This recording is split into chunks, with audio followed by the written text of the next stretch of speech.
गांव में खबर फैल गई कि राजन और उसके दोस्त हवेली से गायब हो गए हैं। गांव के बुजुर्गों ने इसे उसी अलौकिक ताकत का असर बताया जो हवेली को दशकों से घेरे हुए थी।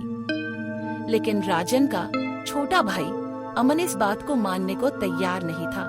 अमन ने ठान लिया कि वह अपने भाई को ढूंढेगा। गांव के कुछ साहसी नौजवान उसके साथ चलने को तैयार हो गए।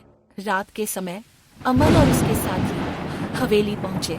हवेली में कदम रखते ही उन्हें ठंडी हवा का झोंका महसूस हुआ। अंदर वही सन्नाटा था, लेकिन अमन के इरादे मजबूत थे। वे ऊपर वाले कमरे तक पहुंचे जहां राजन ने डायरी देखी थी। वहां डायरी अब भी पड़ी थी। अमन ने उसे उठाया। जैसे ही उसने डायरी का आखिरी पन्ना खोला, उसमें खून से लिखा था, जो सच्चाई की तलाश करेगा उसे उसका सामना करना होगा। अचानक कमरे की दीवारों पर पुराने चित्र जीवंत होने लगे। उनमें से चीखने की आवाजें आने लगी। अमन और उसके साथियों ने भागने की कोशिश की, लेकिन दरवाजा फिर से बंद हो गया। तभी एक काला धुंधलापन उनके सामने आकार लेने लगा। यह वही महिला थी जिसे राजन ने देखा था। महिला ने कहा, तुम्हारा भाई जीवित है, लेकिन उसे बचाने के लिए तुम्हें मेरी कहानी सुननी होगी। महिला ने बताया कि वह इस हवेली की मालकिन थी। उसके पति ने लालच में आकर उसे मार डाला था और उसकी आत्मा को इस हवेली में कैद कर दिया था। हर उस व्यक्ति को जो उसकी कहानी समझने से पहले उसकी चीजें छूता है, वह कैद कर लेती अमन है। और उसके साथियों ने हवेली से निकलकर सीधे गांव के मुखिया के पास जाने का फैसला किया। उन्होंने मुखिया को डायरी और महिला की कहानी सुनाई।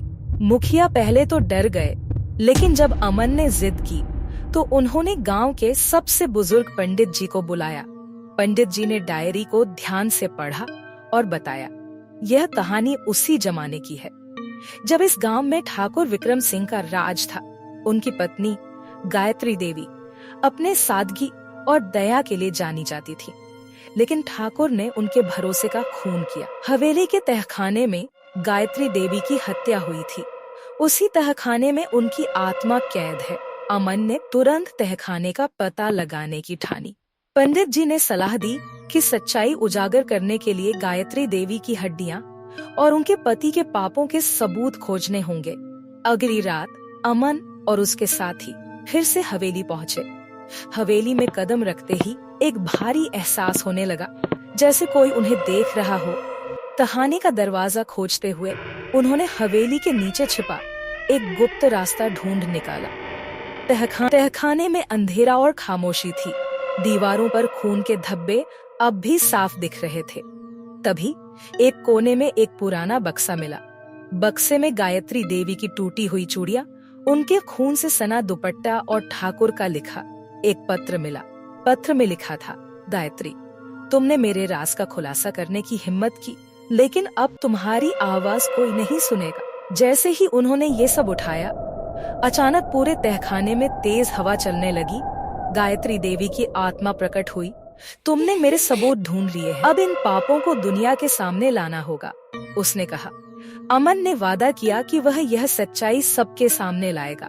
वह गांव लौट आया और पंचायत में सबूतों को पेश किया। ठाकुर का सच सामने आ गया।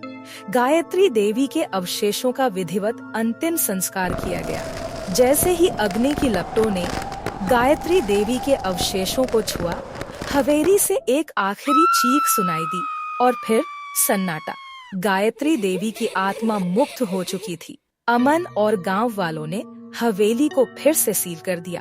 अब हवेली खामोश थी, लेकिन इस बार शांति के साथ। ऐसी ही मनोरंजन भरी कहानियों के लिए लाइक, शेयर और सब्सक्राइब करें और कमेंट करके जरूर बताएं कि आपको कहानी कैसी लगी।